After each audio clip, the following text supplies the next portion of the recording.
What's up, viewers and listeners? My name is Jay. I'm a registered nutritionist based here in Bristol, working with BJJ enthusiasts across the globe. On today's episode, we had Ashley Bendle on the show, a 26-year-old black belt under Chris Rees at Draig. She is sponsored by Tatami, recently winning Dublin IBJJF Open 2023 double gold, Enyo 55 kg 2022 champion, ADCC Vegas Open 66 kilograms silver medalist. She is not afraid of any challenge, and this will show when she stepped in for Fionn Davies with a week's notice for a match against Michelle Nicolini in Polaris. In today's episode, we talked about weight cutting, ketogenic diet for competitions, sub-only comps, muscle building, some incorrect medals, and much, much more. Thank you very much for tuning in, and of course, if you're not subscribed, please click that button and turn on notifications. Thank you very much for watching and listening. Let's get into it. Oos.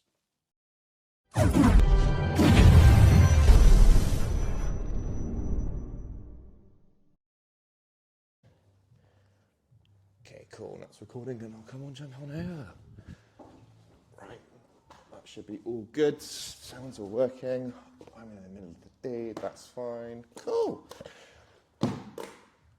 Here we are, episode 4. I have the lovely Ashley Bendle. Thanks obviously for being on here today. For those obviously viewers and listeners who may be new, my name is Jay. I'm a registered nutritionist based in Bristol, helping BJJ athletes perform to their best and not do anything silly with their weight cuts. Obviously, we had the great pleasure of having Ashley here with us, so we're just going to explore into her history, what she's done before, some of her nutrition, some obviously hot topics out there at the moment, which is a few of them. But yeah, do you want to quickly introduce yourself there, Ashley? So I'm Ashley Bendle. I'm a black belt and Draig. So I've trained for 21 years this year. So I've just turned 26. I've competed all over the world, up and down the country. Like currently, I'm ranked top 10 for gi and top 4 for no gi in IBJJF, and currently flow ranked. So over the last year, I've achieved quite a lot and had a lot of fun with it. I've just competed on Enyo as well and taken their 55 title. So it's been a long journey, but we're finally getting there and enjoying it. I have to pick up then, obviously you've been doing this since you're 5 years old. My gut instantly say there must have been some sort of family influence to kind of say, look, go and do jiu-jitsu type thing, or was it something else? Or? So I was actually put in the sport because of my brother. So my brother has dyslexia and dyspraxia, and they put him in just to have something to do that could help with like his dyspraxia especially. My coach, Chris, is my next door neighbour's brother, and his mum lives across the road from me. So like my parents I've known Chris since he was a teenager, and they were like, okay, you're starting a gym, let's put her in. I was actually too young. So he was just like, I'd give her a go, and then just from there. And then my dad started training a few months after me, but he's also a black belt, so now it's a family thing. So I imagine family disputes get a bit awkward. It's great fun. Nobody wants to attack anyone. We're just like edging at each other like, oh, we can't fight anyone. I've got this image. Have you seen those scary goats when they get scared? They just fall to the floor. It's like a family argument in the kitchen. Everyone just pulls guard on each other. No, don't move. Yeah, just nothing comes of it. We're just like, okay, we're just going to argue. We can't do anything else. Can't do anything. I love it.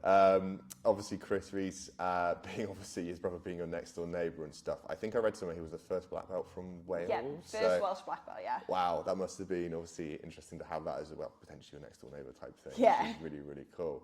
Obviously, started at 5, worked your way up obviously all the way through the ranks and cool and things like that. Do you remember when your first competition or when you first started getting out there? First started competing when I was like 7. Wow, I did not want to compete. Did you not? I'd done interclub, and I was just like, eh.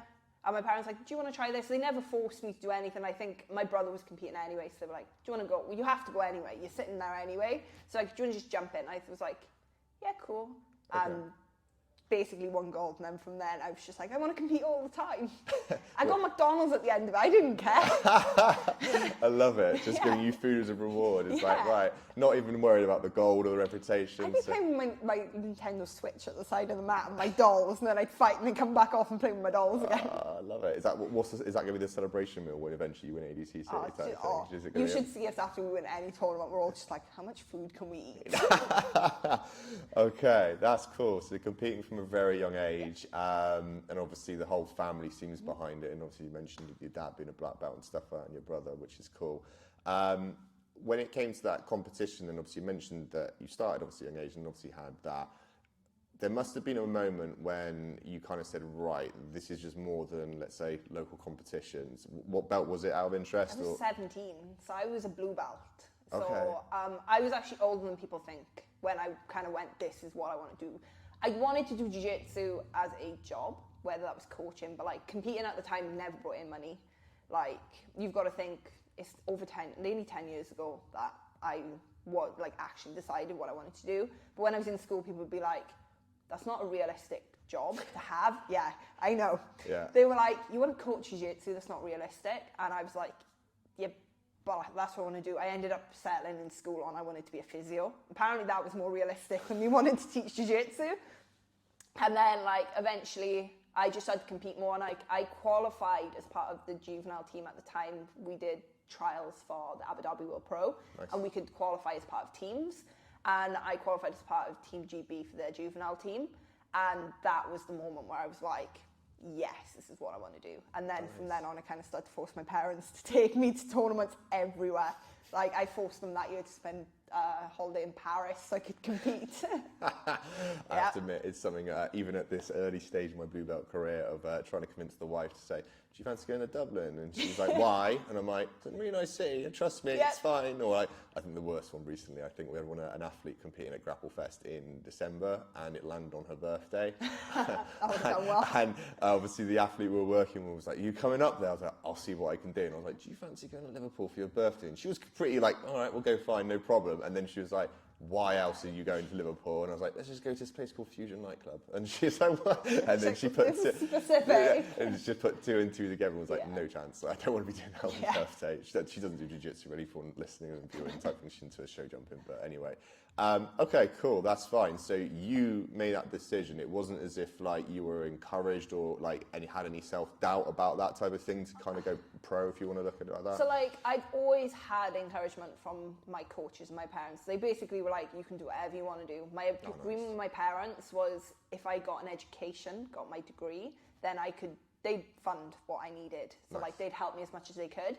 And like, Chris was on board with them, basically, because obviously Chris has taught me since I was 5, so he was very much on board with their idea of she needs an education. But they'd always be like, look, you can do this if you want. Like, you're pretty good at the sport to be able to just go for it. And like, obviously there's self-doubt. Like, even to this day, there's a degree of self-doubt. And I think that's something that I've had to work on a lot. But I think every athlete, if you ask them, they're going to say at some point they were doubting themselves. And if they don't, they're probably lying. I think everyone has an element of a self-doubt or imposter syndrome type thing. And like, again, we all have those moments, and sometimes we have to kind of ignore it. Yeah. I know from my personal experience that when I've worked with other black belts, obviously about nutrition and stuff like this, when obviously I was previously a white belt, I don't know why, I translate in my head like, I'm a white belt, he's going to look at me as like, what the hell does he know type thing, but it was completely irrelevant. And so I have to sometimes put on like a bit of an act, if that makes sense, or like a character to say, no, this is Jay the nutritionist, this is not Jay the white belt who's coming up to like, class. I know jiu-jitsu somewhat. But no, that's interesting. So family supported, Chris was supportive, and it's really pleasing to hear from my perspective that it wasn't all cards on the table, this is the only thing that's going to work for me. You've obviously got a background within the degree as well. Did you mention obviously what degree it was in the end? I have a degree in sports coaching development. Oh, nice. But cool. like with a heavy focusing on psychology and strength and conditioning. That's interesting. Yeah, Psychology. I know. Wow, has that actually transpired with like any of your coaching, would you say? I can use it to a degree within my own stuff. Like, I heavily focus on how to coach athletes within it.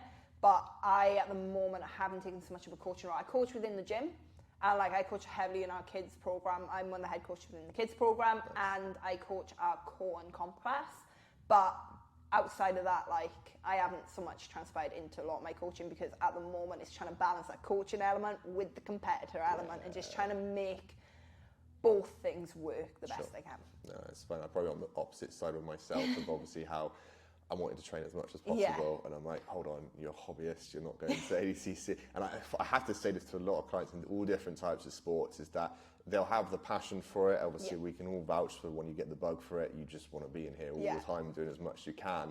But it is predominantly a hobbyist sport, and it's trying to take that step back to say, look, no one's going to be judging you because you've come one less session or whatever type thing. And if it's impacting other parts of your life in somewhat a negative way or an obsessive way, then hey, you've got to really take a step back. And that's not to discourage anyone who has aspirations of going to the ADCC finals or being on Polaris, but it's interesting. I wonder at what point, like I said, you mentioned it was 17, obviously. Was there a conversation, or did someone bring the conversation to you? No, it was all me. Like, that's one thing I think a lot of people are probably looking in at what I've done over the years. They probably look in and go, your parents forced you, or your coaches forced you.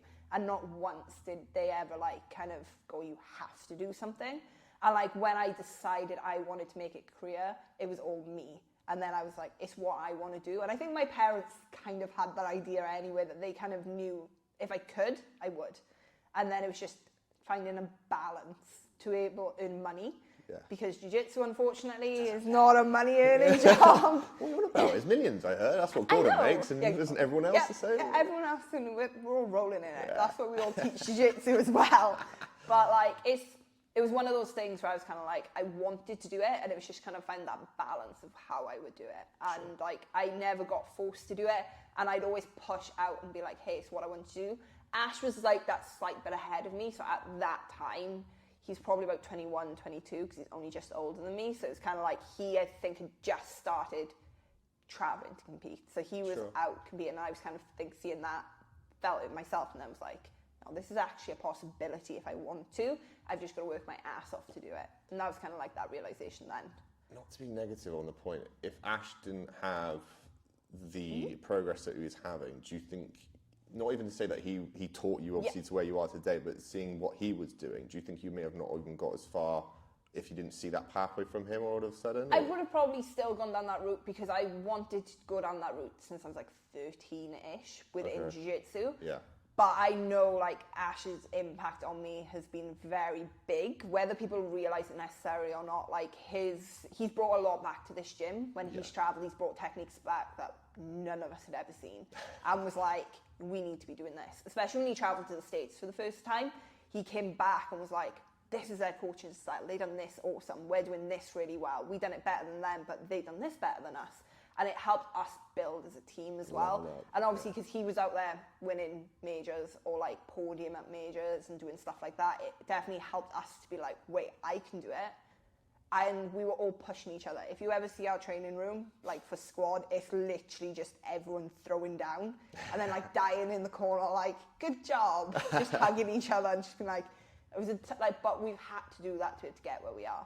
And like, even though like Ash was ahead of me, I think in my own head I knew what it wanted to do, but maybe in terms of it being a competition route might not have been as clear, because at the time money was not in competition at all. Polaris was very new, I believe, or hadn't even really started around that time, and like half the pro shows weren't a thing, and like people weren't traveling to America to compete at the time, and there was no pro shows in America really, so the money aspect of competition wasn't there when I first wanted to do it. That's interesting. Like I said, it's not new in the sense it's obviously rooted in tradition, but the way that it's leveling up at the moment, I can just see how quickly this is going to evolve over the next few years. God forbid how big ADCC the next one is going to be. It's just absolutely insane. And I think, as you kind of mentioned, that there seems to be now, within other sports, you obviously have this like pro ranking, if that makes sense. And I think there will be a very distinguishable line now where there will be a more bigger pool of pro jiu-jitsu athletes in comparison to being, I've worked my way up the leaderboard and can kind of consider myself pro, if that makes sense. So no, that's good to see. And obviously Ash bringing that back. Christopher Columbus you know what I mean? Went and travelled the seas, went to America and seen all these things. Was there anything in particular from any other clubs in America that he brought more back from that he saw out of interest? I can't fully remember, because like it was a few years ago he'd done like a lot of the traveling, but he definitely brought like a lot of techniques back, and then like certain things from even now, like when he's traveling, he's still messaging us going, this gym has done this, I really like it, and we'll just get a video and we're always just like, cool Ash. And then he's away at the moment, but as soon as he comes back, I know he's going to be like, they done this awesome. I really like this from their training. I really like this. And we'll just implement what we think we can and like what suits us. It's great, but at the same time, I was like, you have 500 new ideas. I'm concerned, obviously, he's in South Africa at the moment. He'll be like, I was watching the gorilla over there, and he's doing this, and this is on YouTube. YouTube. He'll be like, nice. Yeah, I'm not fighting a gorilla, I'm sorry. That's all good. No, that's cool. Well, in terms, obviously, you've got a lot of competition behind you. Obviously, one of the things that we talk about is your weight category. Have you always been in the same weight category, or have you gone up and down, or type of thing? So I used to fight light featherweight. So I used to fight at 53.5. I've never fought light feather at no-gi because it's 51.5, and I could never make that, like, at all. I had to cut when I got a bit older to like, I stopped fighting light feather just before. Okay. So I think I cut from light feather in 2019. Like, we made a conscious decision anyway that I was going to move up to featherweight because the cuts were getting harder. And like, I wasn't cutting in a way that like made it unhealthy for me, but it was definitely in a way that I was like starting to feel it because I'd hit it just like a week out from the comp. Sure. And then like it'd be so different how I felt in training in the months leading up that it just wasn't becoming viable for me anymore. So now I fight featherweight for both gi and no-gi, so I'm 58.5 in a gi and 56.5 no-gi. Nice. Unless I'm at pro shows, then it can literally be anything from 55 to 65 because they like to just throw things at me. But yeah. Throw a dog a bone, as they say, and just wait, see what happens. That's interesting. So you mentioned, obviously, there was a conscious decision behind not going, obviously, lighter than you needed to do, and then obviously gone up a weight category. I imagine, obviously, that after the first couple of shows that you did at a heavier weight, you probably thought, oh, this just felt absolutely better type thing. Was it majorly significant, would you say, or was it just like, oh, I haven't got to worry too much on the lead up to it about my food intake and that type of thing? So originally when I went up, I was walking around not that much over the light feather, but it was just that cut to get down with the gi on was just starting to take its toll. Sure. And like, I was not actually convinced I've settled into that division and suited that division. But then last year, I started to look a lot more at my strength and conditioning. So I work with Grapple Machine, and like I started to actually look at how I can build muscle mass. It was actually more for trials to try and get me as close to 60 as we could, but trying to get me to 60 was apparently really difficult, and it did not happen. All that happened is I got leaner, and I weighed the same. I got leaner and stronger, but nothing else changed. Even when I was eating like 3,500 calories, my weight was not going up. Wow.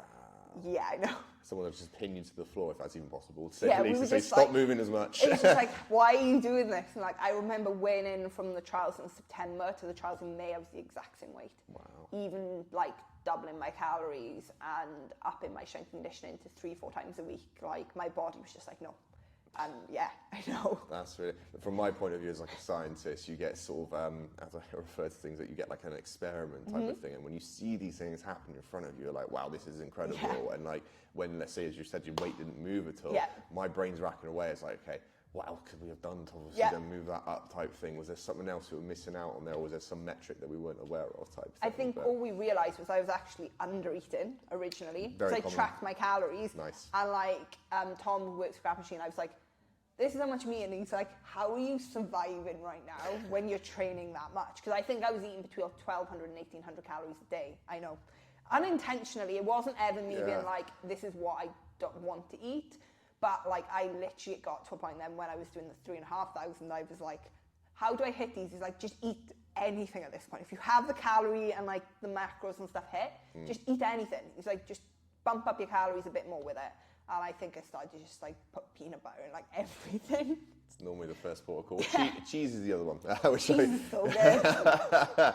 But no, you're very much right. A very common trend within a lot of sports, and in particular for jiu-jitsu, is just the under-eating aspect. And I think one of the things that gets misconstrued, and obviously, I don't know if I want to call him the mighty Craig Jones, but obviously he highlighted obviously his work with Jordan Sullivan recently, that there is a threshold within sort of how many calories you can consume from, I hate to use the word, but clean foods, that can get you there, but it comes to a certain point where you're force-feeding yourself, and I'm sure there's many people who can vouch for this. Force-feeding yourself is 10 times worse than feeling hungry, because it's just staring at you and it's not going away anytime sooner, and so then you've got to start switching to potentially more calorie-dense foods all of a sudden, and that's when I think he was talking about he went to In-N-Out and Subway and all these type of things to get it in there. But don't get me wrong, when you hear these things, he's just not living off McDonald's. I'm sure obviously it wasn't the same for yourself in the slightest bit, but you start to include things in there. And the biggest struggle that I find sometimes is, again, this crossover between sports performance and sort of fat loss. And so in the fat loss camp, you'll hear about liquid calories. Do not touch them, it's absolute death. From a sports performance type of view, get them the fuck in there type thing. Because having a glass of orange juice with some multi-dextrose first thing in the morning, bang, you've just got 500 calories without even thinking about it, and you're not even full. And so typically it's that, as you mentioned, that encouragement of building it up, building it up, building it up. And then, there's a few other things you can do, get fat content up a little bit more compared to carbohydrates and so on. But I want to quickly jump on in. Like I said, if you don't feel comfortable about it, please don't worry about it. What were you doing with the weight cuts prior to moving up to weight? Was it just obviously caloric deficit on the lead up to it and then saunaing or any sweating or anything like that at all? So a lot of the time it would be calorie deficit. Towards the end I actually ended up having to jump into the ketogenic diet to try and drop as much as possible. Wow, okay. Because I've always been fairly lean. And starting to hit, it was like that last kilo. And because obviously IBJJF, it'd be way walk on.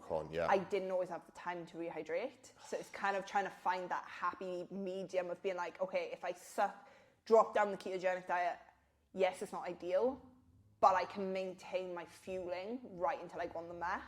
Whereas if I was like dropping water and I cut a litre of water, dehydration affects you way more than people realise. Like, I always have to tell people are like, can I just sauna it off? I'm like, how long do you fight? And they're like, 20 minutes. I'm like, don't do that. I'm like, you're going to die from that. So I'm always like, I've got to weigh that. Now as black belt, it's not as bad because I generally get an hour after I weigh in because of the amount of fights that go before me. So I know I can just like circle my electrolytes, my water and just refuel.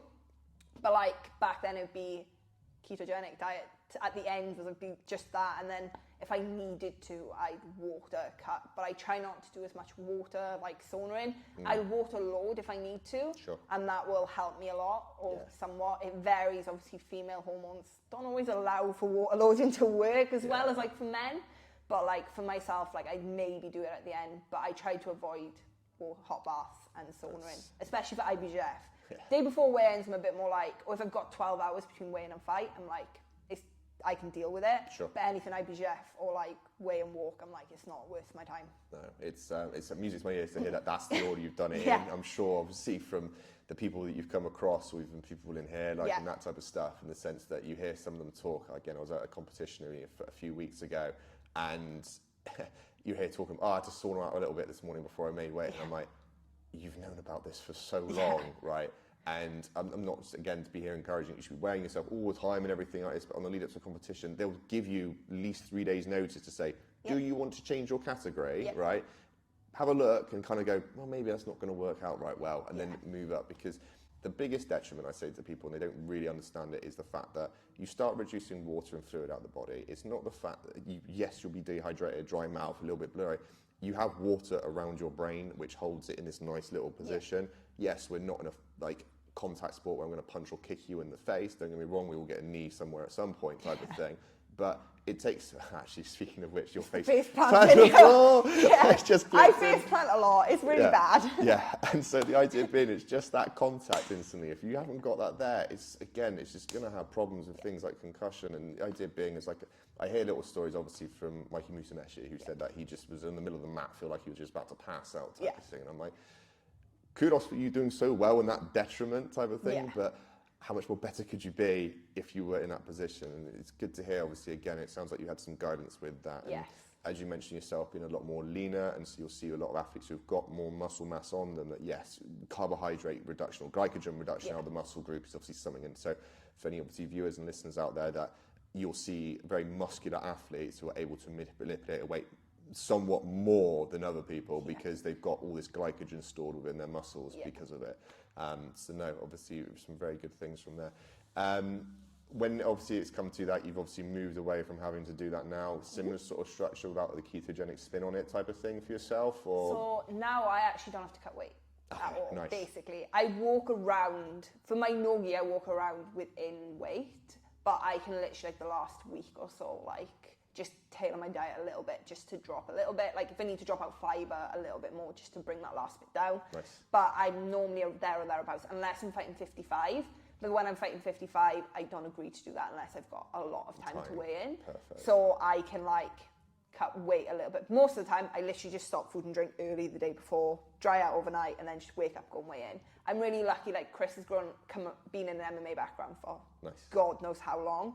So he's very much on top of us in terms of if we're cutting weight. He's like, what is your weight? Ash obviously he has cut weight and does cut weight, but he also is like, how are you feeling? Is it worth it? This is how we hot bath. This is how we rehydrate. We've put a timer on for some of our teammates before, after a weigh-in, because they're idiots. And they were like, one of them down to Pepsi Max straight after weigh-in. I wouldn't advise that. And then felt sick. Yeah. And we were like, okay, you've got a timer now for your water and your electrolytes. Yeah. Then you can eat about 2 hours later. Yeah, nice. But like we've got teammates, like I've got a teammate that's ex-MMA. He's like semi-retired from MMA because unfortunately through his weight cuts, he's like harmed his own body from doing it. So he's kind of like, he's very much honest as well. Like we've got a good group around us that if any of us are like, I am not making weight, we have people to like call on. Well, to give you a bit of insight, the reason I started the BJJ Nutrition page in the first place was speaking to other athletes who had done things like ADCC. I'll be honest, majority of them were male, and obviously doing this, but some of the tactics they were doing, and this was off the most recent one, I was like, that's not right. And I'm like, you're at this such high level, and it's not as if you're not surrounded by the right people as well, and you're doing really fucking stupid things, to put it bluntly. And so it's really, obviously I'm not surprised, obviously you guys are absolutely awesome, but not to hear some silly mistakes and stuff, but it sounds like you guys have this nailed from day dot. And do you think that would probably credit to some of the performances you guys have had so far? Or? So like a lot of our weight cutting like stuff has actually come from Chris and Aiden, one of my other teammates. Like both of them, Aiden's very much into nutrition. Literally you ask him anything and he's like, he'll reel off 20 research papers at you and you're like, thanks. And like Chris obviously being around MMA for so long, like I wasn't allowed to even think about cutting weight till I was like 18. Good. And like even when I hit 18, they were like, okay, if we don't have to, we're not touching it. Like you're not looking at it. So only when I was like 20, 21 did we even start to like think about things. But like for all of us, like our performances have definitely, we think about what our best weight classes are. Nice. And if we're walking around, like we've got some guys who are actually encouraging them to bulk because they're too small for their weight division, and we're like, you should be in the weight division above, you're like 6 foot tall. So you shouldn't be at that weight. And I think we're very much more on the performance base. None of our team are encouraged to cut weight. We're encouraged to be within our weight class that's suitable for us. And if we're over it, we're encouraged to figure a way to get back down, or we're encouraged a way to get bigger. But when none of us are told, go and sit in a hot bath. Like none of us want to. Again, obviously from speaking to others and experiences, obviously I'm pleased to hear obviously the way Chris has looked at things more long term for you guys, and something which I'm a big advocate of when people talk like 5-year, 10-year plans in terms of like that, and I'm like, I like you instantly. I don't care what the plan is, just like this is what I want to hear about.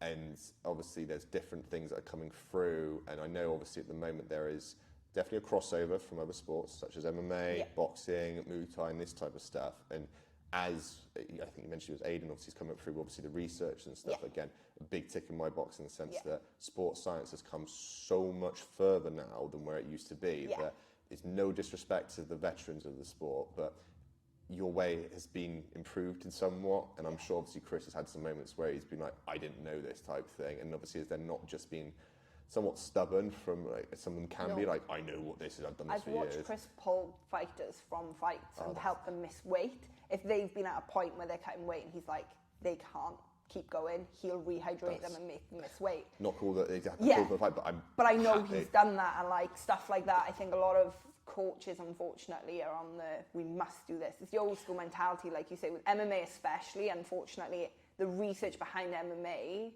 hasn't been done either in terms of anything. So we don't know the issues with weight cutting or any of the trauma from MMA. And if you combine them both, we don't know what's happening there. It's the same. I think Jordan Sutherland mentioned this, obviously the fight dietitian. He said about how more people have died from the weight cutting experience than in the actual cage itself. And having that idea that you are potentially going to be at risk before even fighting someone physically in front of you is just ludicrous at the same time. But no, it's like I said, that's really pleasing to hear that you guys have all sort of taken on board that performance and kind of being with the times more than anything else. And obviously are happy to get other obviously input on board and stuff like that. So it's a really big bonus from there. That's interesting. So in terms of the weighing in formats, obviously you mentioned IBJJFs, obviously typically on weigh in on the match straight away. Do you feel like there should be a reason for this, not to say encouragement, but day before weigh-ins of obviously really putting a spanner in the works with that weight manipulation now? And so where you said obviously you're comfortably walking around at sort of 56 all the time, for you to drop into 55 is absolutely fine. And obviously you could be heavier coming down to 55. It really puts a spin on things that different opponents who may float in between 55 and 60, as we say. So do you think it should be encouraged as much type of thing, or do you think it should be not as often, it should follow the IBJJF sort of format? I think sometimes with the IBJJF format, it can cause other issues, like in terms of like, they have such a big gap between your gi and no gi weight as well. Like, unfortunately, sometimes that's just not realistic. 2 kilos for a gi isn't a realistic one. And like sometimes that can actually, I think, cause more danger sometimes, because some people, it's not going to take away the weight cutting, unfortunately. And I think one of the best ones I always think of is day of weigh-in, but you've got like 10 hours to refuel, because you tend to find most people won't cut like 6 litres of water. But IBJJF, I find that people will still cut the same amount as a morning of weigh-in for an IBJJF weigh-in, but they don't have that time to rehydrate. Problem with day before weigh-in sometimes is people like to try and match you at ridiculous, like, they're like, both of you fire this way, but one of you walks around it this way and one of you walks around 5 kilos heavier. I speak from experience there. So it's always one of those ones where I'm like, if I am fighting a person they've offered me at 60 and I walk around 4 kilos lighter, I'm like, okay, who is this person? What do they actually weigh? Because the amount of times I've been offered a girl at 60 and they walk around at 66, and I'm like, it's day before weigh-in, they're going to be back up to 66 that day. I'm like, it's not worth the risk. But I think day before weigh-ins, the UFC have started to get it right in terms of they do hydration tests. Have the UFC done that? I know one have. Yeah. UFC did do it at one point. I know this, Yeah. Because one started doing it more. They'll do hydration tests like the couple of days before. I don't know if they currently do them, but I know they did. And that's a great way, but obviously jiu-jitsu doesn't have the money. It's interesting you touch on that, because the hydration thing, so they've started doing it more in boxing recently. And one negative thing that came out from it was that they wouldn't do it a couple of days beforehand. They'll do it sort of 2 weeks out before the boxing fight.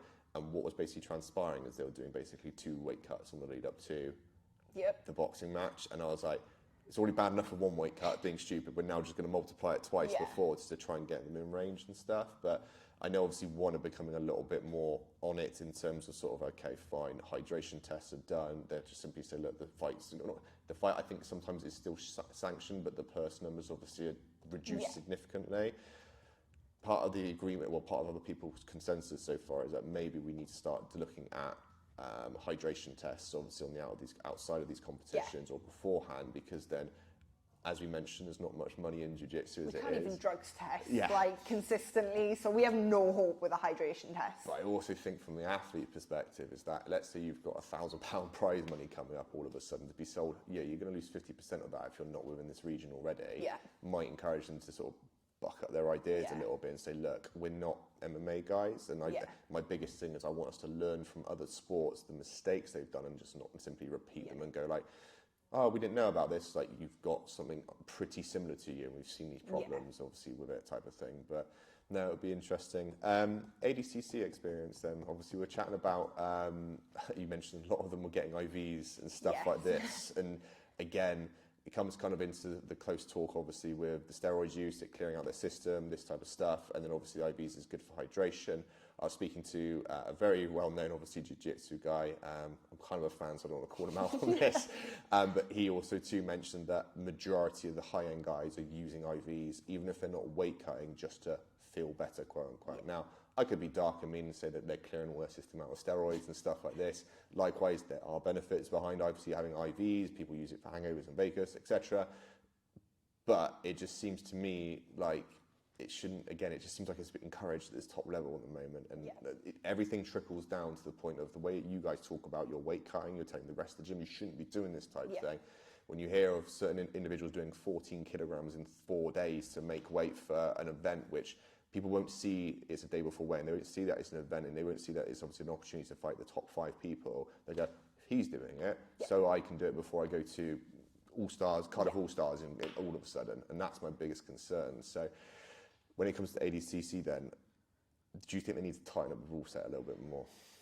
To a degree, with ADCC, they actually weigh every day. So that's like a great thing, because it kind of does encourage them to not be like 5 kilos over. But then I also know so many people, like, it's a 10 kilo increment bracket, like, especially for the women, like, it's under 60 and over 60. If I was a 65 kilo girl, yes, I'm sitting in a hot bath until I get that 5 kilos off, and I'm just going with it. And like, I think people do underestimate like how much water has that impact. And like, ADCC does some great things. So it does give the money. It does allow like a different format of competition, which to a lot of people is actually a better format of competition. They treat their athletes like athletes. I was lucky that I got to go backstage with some of the athletes as well and like mingle and wander around there. And they were actually treating people well. Nice. And they were making sure like they were good and like everything was sorted for them. But then at the same time, like, they do to a degree encourage weight cutting through having such big increments of like everything. And then like the problem with IV is when they're allowing that, but then at the same time, they're not drugs tested. They basically encourage the athletes. So at the same time, it's kind of like, okay, you're allowing IVs, but you're also allowing drugs. Yeah. So it's kind of like, if we stop IVs, they're still going to be doing steroids. Yeah. So it's kind of like that. You're screwing your body up either way. So what else can we do? It's really tricky because to some degree, I forget the guy obviously who runs ADCC, but from a business standpoint, right, you want a business that's going to do well, right? And it's similar to what I refer to as like a food company, yeah? You can have the food company, which is the healthiest food company out there, but if the food tasted absolute shit, you wouldn't buy it. Yeah. And it's the same thing with ADCC, right? They've got the financial backing to do everything prim and proper. It phenomenally well. Yeah, and have everything tested, everyone in the right position, all this type of stuff. But it will then deter some people from participating in it. It will then obviously not be as exciting, right? And then you then don't have something which people enjoy as much. And I don't, like I said, I think ADCC obviously has come a long way. Obviously we've got loads of different mixed match of people, which is really, really cool to see. But I just think because they got the financial backing that they need to be the leader and not just be the leader of the cool kids party, if that makes sense. And they kind of need to make sure their athletes are safe, even if it's just through hydration and like making sure they do hydration. They have the money and they get the athletes there a good few days before that they could actually start tracking them pretty well. Like they do lead the way in so many areas, and I think they're probably the most forward thinking compared to like a lot of the tournaments. Like you think about IBJJF, they just take your money, like, and they're like, here's a gold. My Dublin gold's got the wrong date on it. The ribbon says the right year, the medal does not. And I'm like, you got that, then you got ADCC. So it's kind of like you've got two very different routes, and like ADCC is doing so well for athletes. There's things it can improve on, like just checking the athletes and making sure they're okay. But then you've also got the IBJJF on the other hand that are they're more interested in the length of your gi rather than getting the medals right. It's quite funny when you see it says 2022. Is it like part of the other 22? Did you beat yourself maybe? I know, I was like, oh, okay, so it's 2022 and 2023? I don't know. So it'll be like 5 golds in 1 year type thing for the same competition. I like looked at it and I was just laughing and I was like, I've paid £200 for this tournament. Oh God. You just try and get a refund on it and be like, right. This isn't right. Yeah, what's going on here? I've somehow got more. I've got an Olympic world record. I've got the same medal. Like, I didn't come in 2022. So like, I don't know where this is from. You'll call out the person who maybe got the gold in 2022 and be like, yeah, I've got your medal. What are you going to say? Hi. Maybe that'll be a future matchup. Who knows? If you're out there listening to this. I'm like, I don't even know if I fought them yet. Or not. Probably. Let's be honest. There's about 5 girls in the UK. So yeah. That's cool. That's cool. Well, no, obviously, again, like the ADCC thing is a really hot topic at the moment, and obviously we talked about steroids being cleared out, and we obviously good old Mickey this week. Coming out with a statement, obviously, from there, and I don't think there's been anything official about one of the Rotolo brothers getting the youngest gold medal in the world. They've put it out, but I don't know if they've sorted it yet. No. And I know, obviously, from a Rotolo standpoint, that I know, for me, I would rather earn the medal rather than from a DQ perspective, right? I kind of, again, obviously this is very, very novice-y type of jiu-jitsu, but I'll never forget one of my white belt competitions. I ended up submitted with a wrist lock, but the guy was on my back all over me and then did it for some reason. I tapped to it and they said, oh, did he wrist lock you? And I was like, well, yeah. And they're like, oh, you should complain about that. You shouldn't have won. It's not an illegal move. And I was like, I was beaten anyway. I was beaten anyway. It's not as if this is going to, and I wouldn't want that in the slightest bit. So I don't know what they'll take on it is and stuff like that. But it's, again, very interesting. But the big question I kind of want to ask you is obviously looking at other industries, right? Let's take the bodybuilding world. Obviously, the most probably prominent for taking steroid use and stuff like that. It took a considerable amount of time for guys to start talking about this. And then it became quite prevalent for female bodybuilders to come out of this. Do you think there's females out there at the moment taking other steroids? 100%. Yeah. I know from talking. Obviously, minus Gabby Garcia, those type of people, but. Yeah. I actually know there are women out there, unfortunately, taking steroids within jiu-jitsu. I've spoken to girls in the community and they're like, oh yeah, I know 100% this person is.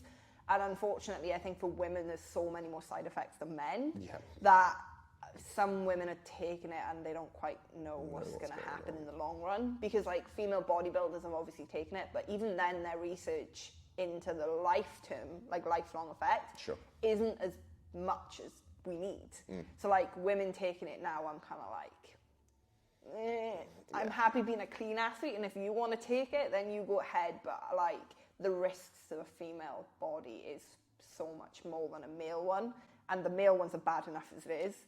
Without adding in like everything else, and like for women the hormone change isn't just not worth it, like at all. Not at all. How would you feel though if you lost to an opponent who came out as let's say unfortunately you lost the match to them and they tested positive in the future, obviously for that match? How would you feel about that? Would you be instantly on the case of they obviously were on steroids, they beat me due to, obviously it's the insult in jiu-jitsu because they're stronger type thing? I think personally I've probably lost to women that are on steroids, because I fought some high-level women within the community, and like I fought girls that have gone on to win majors and like medals like that. And at the end of the day, like if I am choosing to be a clean athlete, then that is my choice. And I think at the moment, unfortunately, the jiu-jitsu community is rife with steroid use. Even the people like Mika Gavao you've seen probably hasn't fully come out, but let's be honest, like if you look at that, you wouldn't assume necessarily that he is on them. And like, for me, I'd just be like, I wouldn't be happy about it. And I'd be like, I am a clean athlete and you've decided to just go away from the rules of the sport are. And if I lose them, like at the end of the day, I'd never be like, oh my God, I lost you because you're on steroids. Whether they were on steroids or not, there's still a high chance they still would have gone that way. Because to me, a lot of the time, like, I take like happiness in knowing how I am as an athlete, and if they want to do that, then they have to live with that fact the whole time. And if I lost to them, I'd just be like not happy about it, but there's nothing at the same time I do, and I couldn't really get on my high horse and be like, I lost you because you're on drugs. That's not some people would just be like, what are you talking about? So many people have lost to them because they're on steroids. And I think that as long as they get that like repercussions of having things taken away from them and get put on a ban, sometimes I don't think the bans are necessarily long enough or correct. But that's another matter. Like USADA, sometimes obviously working in the IBJJF, you get tested. Also, you get tested twice a year. You're an idiot if you manage to get caught. You get told when you're tested. Again, there's levels of degree to it. Obviously, we saw it in the UFC comparisons. Like, Mickey, we're coming around on the 13th of September. We'll see you then type thing. And then obviously that's come up from there type thing. But I think the more random stuff obviously is going to be catching out a lot more people if that becomes a little bit more prevalent. I think one potential solution to it all is, and again, unfortunately, this would come out of the pocket of athletes in a sense, is actually you getting your own independent test and then submitting it to these federations and then kind of proudly walking with that badge of honor, which I think they do with the UFC. They give them like a little badge or something like this to say they've been tested X amount of times, obviously a clean athlete. But part of me feels that it takes away the responsibility from these federations who, IBJJF are doing that, but at the same time, it's still not all of the athletes. I think for like IBJJF especially, they get enough money through tournaments that they could work with USADA and kind of do. I had a conversation with this with one of my teammates yesterday, and I was kind of like, one of their best options could literally be picking the top 50 pound for pound athletes and testing all them. Yeah. And just randomly test. You'd get 4 lots of 50. So 200 people, half of those people are going to be the same people anyway. So why not, like, say you've only got 150 athletes to test. That's not going to cost them as much in the long run and be as bad on the sport as people keeping coming through that they're on drugs. And again, obviously, you see some of the drugs that they're taking. It's, again, bodybuilding-esque. Which one was it? The one that looked like they just took the whole lot? Oh, someone I don't know trend, who it I was was, just but like, they just what's took going everything. on? I was like, dear God. And again, from everything that I've seen so far, and I might be shot in the head by this, obviously, in the future, but it seems to be from certain continents that seems to be more prolific, obviously, with it. And if I'm honest, looking at, again, other sports like the UFC, things like that, it seems to be transpiring, obviously, from particular countries where it's not as regulated, obviously, from a prohibitive standpoint, even in the UK. Again, I ended up doing my dissertation on this, and so this is not, I know lots about it for no reason, but it's illegal to distribute. It's not illegal to, obviously, to be able to have yourself, if that makes sense. And obviously, there's no lines, obviously, where it's personal use is a problem type thing. So, again, very much a grey area here in the UK. States, obviously, they seem to have this... Varying depending on what team you're in, I tend to find. Yeah, and again, it's kind of this excuse of, yeah, but I'm on TRT. And it's like, right, what TRT are we talking here? Like, are we talking like, yes, you've got 0.1 of a millimole of testosterone, or are you talking like, I'm actually super physiological over the level, but you're just calling it TRT? So that's it's going to be interesting how it transpires. I kind of talking to like the idea of kind of saying, look, if I'm a tested athlete, you'd like to think maybe the IBJJF will kind of go, right, well, thanks for taking that responsibility away from us. These are the accredited people that we suggest you use. I don't know, Optimal, Medicheck, something like this, obviously to prove, obviously, those levels from there. But also you can see your other health markers as well. Here's a reduction, obviously, on your entry to sort of say thank you for taking that risk. I know. I'm trying to be optimistic. I'd be like, yes, I'll drugs test myself if I get reduced entry. Yeah, and like I said, it may not be necessarily significant, but it'd just be the point of then saying that we want to encourage this a little bit more, and then to the point of then saying, hey, maybe on that ADCC mat, it would be quite interesting to say, oh yeah, we've got Craig Jones here who's going to go himself drug tested against, I don't know, Nicky Rodriguez. I know they'd probably never fight each other, but Nicky Rodriguez didn't get drug tested, and that was kind of highlighted to the audience as well. People might take it as a little, well, why didn't he get drug tested all of a sudden, especially at that level? Most of them, I'd even say, if you're reaching ADCC levels and competing at the sort of the main event from there, you're going to have some sort of financial backing to and get these things done. It's not as if you're scraping every penny together type thing. There are a few outliers, don't get me wrong, who've like, I don't know, worked their way up through the ranks and kind of got to their type thing. Like, reminds me of J-Rod, for example. Like, not saying he didn't believe he was going to get through to the trials, but then he got that far and was there. And then obviously, it's like, oh wait, now I've got to do all this. I've got to do all this type things. That might be it. But no, it's a very interesting topic. There's no clear line as to what's going on there, but it is what it is until we find out what's going to go on from there. So, plans for yourself then? Any competitions you've got lined up? Or? Currently, the only 2 things I'm kind of like looking at is there's one that's not been announced, but there's also another within the English Pro doing the female bracket, and I've got another bracket virtually identical the next day, both at 66 kilos, so kind of there's money on offer, and I was just like, what have I got to lose? Like, I have nothing else really planned for May anyway, because like the British, unfortunately, I struggle to get matches anywhere within the UK unless it's IBJJF. So I've just got that, and then from then, who knows? Maybe Polaris, maybe Worlds, but they're on the same weekend, so that's like a toss-up. And then obviously trials in September, hopefully with the added 55 division. Hopefully, so I can actually be like, yes, I am overweight for a division for a change. But hopefully that will be it. Otherwise, it's just taking whatever I can, like doing as many majors towards the end of the year, no gi especially, like. Definitely planning to do the European no-gi, World no-gi, and I'm hoping to go out and do Pan Pacs, so Pan Pacifics in Australia, and do that one, hopefully. Busy schedules always, but it's something. I have to admit, when we put up your credentials, obviously on there, some of the replies were, this ain't bloody me, and I'm a black belt type thing, and I was just like, yeah, it's pretty good. We got some good names chucked out there. I've trained for a long time. Well, you've done it since you're 5 years old, as you said, and that was just, like I said, intriguing for me to see that. Normally at that type of age, there's some sort of like either family background on it, or I know obviously where Chris Reed's obviously brother was your next door neighbour, which is probably that sort of connotation behind it. But it's very unfamiliar for people to start at that age and just fall in love with it. I take myself, I think I was doing tennis, football, rugby, everything under the sun, and didn't obviously find this sport until obviously about 2-3 years ago type thing. So No, that's really, really cool. Okay, we'll go on to some other funny questions, should we say. Gosh. It's nothing too major with this one. Post-fight meal, what is the meal that you're going to? I know you said obviously your parents used to give you a McDonald's. Is it still the case of a McDonald's? No, it tends to now be I demolish a bar of chocolate really quickly, and then I eat burgers or anything we can find. Depends on where we are. Like if we're in Rome, I'm like, give me all the pasta and the pizza. If we're in Poland, surprisingly, it's steak because they do some good steak. Nice. And then everywhere else tends to be burgers or something until I feel really sick. So Dairy Milk or Galaxy, which team are you on then? Dairy Milk. At the moment, that changes all the time. Again, it also depends where I am and what I can find. Because sometimes it's just Milka. Milka. Milka's not too so bad. good. Like, it's not too bad at all. I've actually fallen in love recently, not to be like, oh, it's all fitnessy, but have you tried the Oreo bar grenade bars recently? No. Go and source one. Like, they are absolutely incredible. Like, generally, like better than some chocolate bars. And you're just like, I don't care if it's a protein bar or anything like this, but it tastes immense. Okay, that's cool. When you have the opportunity, okay, to hypothetically submit Craig Jones. Oh God, help me. I always ask this. Or Nikki Rodriguez, who are you choosing to submit? I don't know, it's going to be difficult to you. I'm just going to have to run around in circles. No, let's say it, like I said, whatever submission you've got minded, but who are you going to get more Craig Jones, because he's probably more just talks rubbish.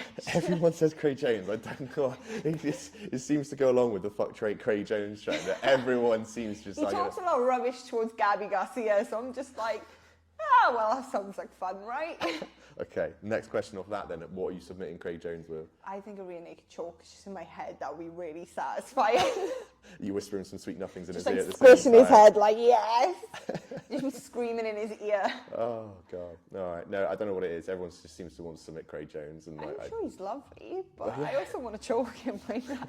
I love his mindset that I want to submit people with really stupid stuff so it stays rent-free in their head for years on end. I just like the fact he's like, I'm second place in the world everywhere, like silver to everything. I'm like, I like that idea. It just puts a nice little spin to, I think, like I said, with jiu-jitsu, I'm sure everyone agrees, it just makes it a little bit more chilled, more relaxed. And I think we were talking about this with Mikey Musameshi finding, obviously, Pedrigo submission team, and the fact that, again, it's not overly serious. Yes, they know when to train, but it's all about just having fun, growing together, and that's just cool. And that's what I resonate with all the families and everything. Next question I've got for you is an unpopular jiu-jitsu opinion that you might have. I don't know. Unless I'm going down the leg lock route, it's probably something like heel hooks don't work or something knowing me. We have one that's a team that we normally just shout single legs don't work. Yeah. That's why single legs don't work. Because you just bounce back up off them. Like people are like on a leg and like unless you change the takedown, we're always like single legs don't work. And if you put that in your head, they don't work. They just don't work. Right, I love that. I'll send a clip, definitely. I'll tell you that now. Just in your head, just be like, single legs don't work. You'll never get taken down with a single leg again. Right. You're going to get double leg. You're going to get everything else, but not a single legs leg. don't work. I love it. Yeah. Cool. We did have a question come up on Instagram, which I kind of pre-warned you about, and I just wanted to see your opinion on this. So there was another podcast out there. Obviously, I don't want to be hated by too many people, so I'll keep it quiet for the time being as to what podcast it was. But they said that every time they go to a competition, the Draig lot seem to scream and shout, and they seem to get points from their screaming and shouting, let alone the actual thing. So, any feedback? That one kind of not on us. We're getting given the points for screaming. It's not on us. But at the end of the day, we know the rules pretty well. So if we think we've scored, we're going to scream. And if the referee looks at us like, no, you didn't, we're like, okay, we'll shut up now. But we will shout. We just like to cheer each other on. Nah, there's nothing wrong with that. Shout at a lot. Yeah. Nothing wrong with supporting your teammates. Yeah. It's the same thing. I was up at Grapple Fest, I said last weekend, and we both mentioned, obviously, when we spent some time, obviously, with Daisy Fresh, on how when you hear them and they think they've got something, you know exactly what the hell is going on type thing. That's just what we do. It's in a Welsh accent. In a Welsh accent. I love it. Obviously, this is one of the questions to ask. Is it Draig or is it Draig or what? Draig. Draig. It's Welsh. So honestly, I've had to sit with promoters and they're like, Draig, Draig. Draig. Draig. We either say Draig or just Draig. Draig. That sounds Australian. Everyone's like, I don't know how to pronounce your team's name. And I'm like, yeah, it's fine. So, if obviously this team is doing absolutely fantastically well, What other teams do you think is kind of hot on your heels out there and you're kind of very conscious of at the moment? Within the UK, like, obviously there's not so many teams that are built at the moment. Like, a lot of teams, unfortunately, haven't been able to build as quickly. We've been lucky that we've been working so long for us, so hard for so long that we've been able to come together. I think within the UK, it's more individuals that are like starting to come through. Like, obviously you've got the Jed who likes to call out Ash every weekend, but like, obviously he's that regular. Yes, all the time. He's quite funny at the same time, but like, obviously that happens. But like, at the end of the day, we don't ever look at a team and we think, I don't want to face them.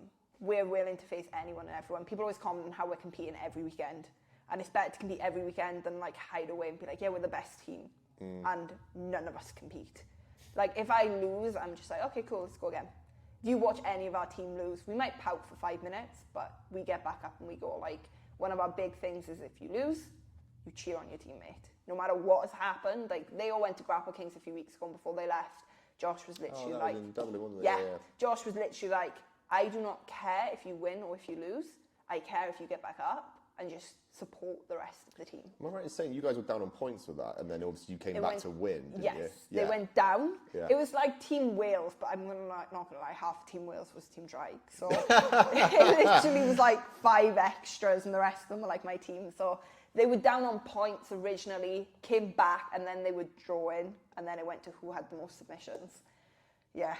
Wow. So Draig won. Well, Team Wales won off of the most submissions. That's cool. I went to the one they had in Motor Point, opposite Motor Point Arena, and it was England versus Wales. So I was there to watch that, which was obviously a good battle. Unfortunately, the athlete I went with, his opponent pulled out, I think, on the day of the event, which he was fuming about. And I said, look, be professional, turn up, show your face, go and support the team type thing. But yeah, that was a little bit frustrating to say, but it happens for whatever reason. But okay, cool. So obviously that's coming up through. Anyone you think is obviously coming up through the circuit, individuals who's a little bit, let's say, unknown, that you're hearing some murmurs about or anything like that you can throw? There's like a few people coming through, but like one of the people I always draw back to, which I think is truly underrated, is Nia Blackman. Nia, if you don't know her, like, has won Worlds, won Pans, won Europeans. She's like 18, I believe. And she's won some phenomenal things, but unfortunately within the UK, she's just not getting the exposure she deserves. Wow. She's a brown belt now and just lost to Giavara Jara at Pans and Europeans. But honestly, like, whenever I see her, like, she's smashing it. And, like, doing amazing, but then, like, no pro shows ever invite her on. And, like, people aren't giving her, like, to a degree, she gets the recognition. But at the same time, I'm like, she deserves to be, like, cheered on and supported as much as our athletes that are now at the top level, because she is the future of the sport. It's interesting you touched on that. Then there's a certain element to it that you see a lot of the invitational shows, probably obviously a lot less smaller than Polaris and Grapple Fest and that type of stuff, type of thing, that they're always looking for other people, and obviously people are kind of like saying, I'm going to do this, I'm going to do that there. To some degree, there is a responsibility, like with the athlete, to market themselves in this modern day era. As I say to people who are, I don't know, even building a business or anything like that, you've got these free platforms to put yourself out there. And obviously, we were talking about beforehand about how there's this fine line about being overly stupid versus like actually having content there and that type of thing. It's useful, but it's hard because part of me feels like that encouragement comes from the support network around them, being their coach, being their team type thing. And obviously I'm in the mystical white room, which obviously I was like, where is this room? I can't find it, because last time I see it was like grey and blue mats, but there's another one type There's thing. another one here somewhere. Somewhere in this building. And obviously you guys put out content from there. So do you think that athletes need to take some more responsibility in trying to promote themselves a bit more? I think to a degree, yes, but like even sometimes like we've got athletes that promote themselves within our team pretty well, and like even for myself, I promote myself really well, post on social media consistently, always try and network when I'm at tournaments, and still some shows would never look at me to get me on. Really? Yeah, just like it varies, I think, on what teams you come from. Like the people that are around you, like some teams are liked more than others, and like some people, if you're in with a promoter, they love you. If you're not in with a promoter, it's a little bit harder. There's a lot of politics, unfortunately, still within jiu-jitsu, which a lot of people, I think, act sometimes like it's not there, and I'm like, no, it's there, but some people just like kind of blindside it. And I think especially for women, some people like will put their friend on a card more and like have them at a main card, and I'm like, there's so many better girls out there, or girls that deserve a main card slot, where that fight could have been an undercard and been an awesome fight on an undercard, but then like some girls deserve a main card slot and they're just not getting them. And it is hard to see sometimes, because I'm like, you try and push as many females, like I think Enyo's doing great things at the moment, like taking loads of different athletes and like pushing them in. And like a lot of their athletes now, like a lot of them are actually starting to promote themselves more. Nice. And I obviously think promoting yourself is a major way to get like looked at, but there's been times where like people have in followers is more important than like your actual level of jiu-jitsu. Like I've actually been in a situation there where somebody was like, I'm matching them, not you, and they had more followers than me, and I was like, yeah, but I'm way more experienced than them, and we've had like, it's a big thing, like even if you're promoting yourself, if somebody's got more followers than you, it doesn't matter. It's like Jake, what I call it Logan Paul, Jake Paul effect, and the fact that you love them or hate them, regardless, they are the marketing geniuses of the world. I could literally give them a stick on the floor, all right, or it would be the joke, I don't know if you remember this, obviously there was an egg on Instagram, which then got over like 1 billion followers, right?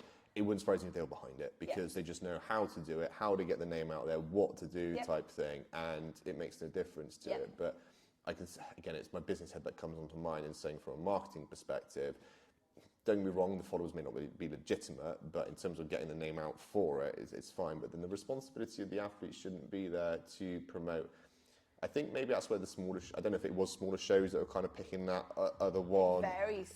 Yeah? Oh, wow, okay. So I think obviously the names are like Polaris, for example, obviously they've got a big name already. They're doing and really so, well, and they promote everyone across the board, which was nice to see on the last card. However much it does frustrate me, Polaris, please can you just put a very straightforward like card events of orders, because every time on the night I'm like, who's on next? I got no idea, it's just something going on, and I'm just like, I want to see what the fuck's going on here. Like who's fighting? Yeah, I know who's supposed to be in there, but I just want to know an order, just like the UFC do it, like this time at this time. Yeah. Backstage we all know, because it's all like a thing, we've got a sheet. Right. Next time you're like, please put the sheet of paper I'll be like, can you just put it on your story, please, so I just know exactly where he's on at what time. But yeah, like I said, it must be, like I said, it's very frustrating, obviously, from that point of view. But it's hard from a business mindset of saying, "Oh, how do we get the show out there?" People obviously want to sell tickets, and like, it's like 50-50, because like I see how they want to sell tickets, but then they also want good jiu-jitsu. Because if you've got somebody that can sell tickets but hasn't got good jiu-jitsu, you're in like it's like a really tossing up, like you're kind of in a lose-lose, and then you're like, oh, I can have two athletes that have really good jiu-jitsu, but they're not going to bring in the people to watch the show or bring the streams. And like, it is hard, because like from an athlete point of view, it's really frustrating, because like I'm like, I deserve a shot there, why can't I? And they're like, it's you haven't got the followers, or you haven't got the exposure, or because we'd have to fly you in somewhere, stuff like that. And then I'm like, yeah, but now you're putting someone on there that's not amazing, and they've got 3 times as many followers, and I'm like, please just like pay attention to the athletes that are coming through that deserve those shots. I don't know if it's just a fine line in between, obviously, that entertainment value compared to like athlete, like, I don't know if it's the right word there, professionalism, if that makes sense. Because I know, not speaking directly to Chris, but Chris from Grapple Fest obviously talks, he wants entertaining fights. The most entertaining fight of last week, obviously, was this guy called No-Gi Jesus, who came out to a Christmas song, right? Nice. And honestly, again, he's got the part, the beard. Obviously, No-Gi Jesus, if you're watching this, obviously, shout out to you, man. You're fucking awesome. And his opponent was on there, and both of them just went back and forth to the point where No-Gi Jesus was doing things like Nate Diaz, where he was just like led on the floor and across the mat saying, yeah, cool, that's fine, I'll just stay here type thing. And just having a world of fun and just trying different stuff. And from an entertainment point of view, that's absolutely great. Would I have cared who won? Not really.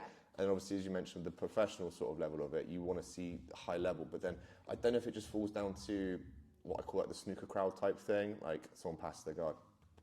Yes. Jiu-jitsu was great for that. It was just like, and like, I remember fighting someone done something. I was like, they didn't even do anything. You're just like clapping them. It's a really hard fine line for it. So obviously, I don't know.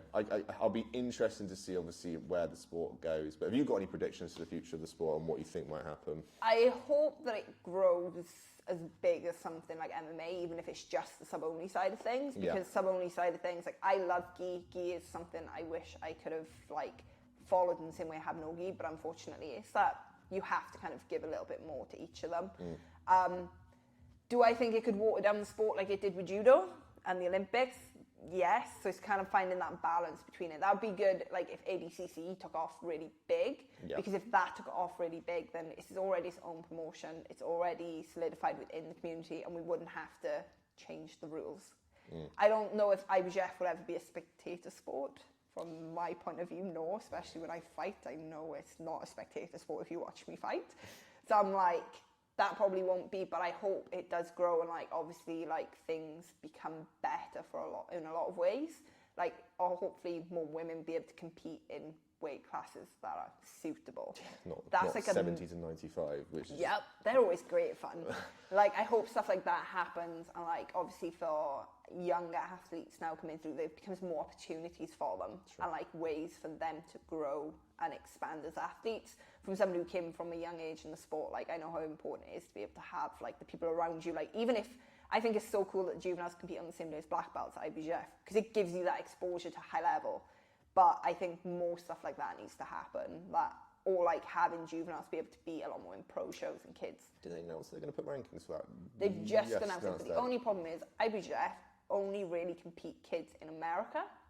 So like most UK and European athletes will not be part of that ranking. Oh. Yes, you're basically going to have the American rankings. Yeah. Great. Yeah, they do this. I try and have faith in the IBJJF because one day they seem to listen. It takes a little bit of, I don't know, not to sound like Chinese proverb here, water against stone for it to be broken down type thing. Like, take heel hooks, for example, and that type of thing, and how that's being introduced. Yes. But it's not being introduced, but like it's there, there now, and I think as time goes on, it will start to get better. And I don't know if it's just red tape that's stopping them from doing these things, and they're pulling their hair out going, everyone's just slandering us and doing all this type of stuff. We're trying to do our best type of thing. But yeah, hopefully, like I said, they'll listen, they'll learn, they'll implement, and it will help with it, and hopefully not cause too much a divide, obviously, between the community. As I know we obviously touched on the marketing perspective and stuff like, you're going to get way more exposure from ADCC than you are going to IBJJF finals type thing. But no, that's cool. Right, final question. So we get sent questions in, obviously, by our previous guests, and my producer, obviously Tom, unfortunately can't be here today. Doesn't tell me who it's from, okay? We'll ask you obviously the question off air, obviously afterwards, for the following guest. And the question was, why do you exist? Oh God, we're going to get into some deep level of things. It's all right. Like I said, you could. You already told me what your next question is going to be. So this feels like a car topic that I'd have at like 2 a.m. of why do I actually exist? Like, am I going to be existing because of like life on Earth, or what my aim in life is? Go purpose. What's your purpose? For me, like within where I am now, my biggest thing is no matter what I achieve, I want to be able to stand there and be like, I am a role model to the kids that I teach. I know I am anyway. They remind me every so often when they walk up to me and they're like, I love you. And I'm like, thanks. And then I'm like, oh wait, they're actually watching me. So like, even if I don't achieve the ultimate goals of what I've ever set myself, knowing that I can provide and show them what to do. As long as I can show and provide them what I can do, like that to me is bigger than anything I can ever achieve. Nice, that's it. It's nice to hear about, again, trying to be that sort of role model, and especially obviously within the female community as well. And obviously the sport is growing, which is really, really, really cool. I'm going to quickly grab something. So we have a quick gift for you. It's nothing major, don't worry. I'll quickly grab it. I'll edit this out. You're just sitting like, Just smile. How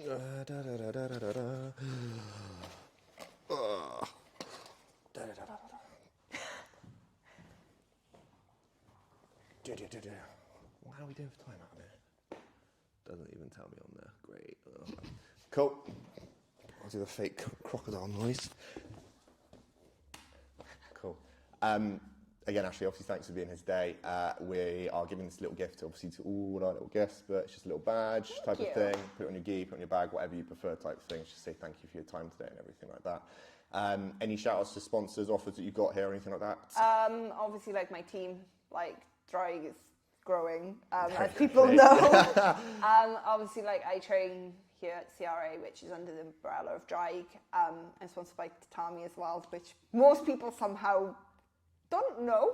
Really? Yeah, I always get, are you actually sponsored by them? And I'm like, I literally only wear their kit, like nothing else.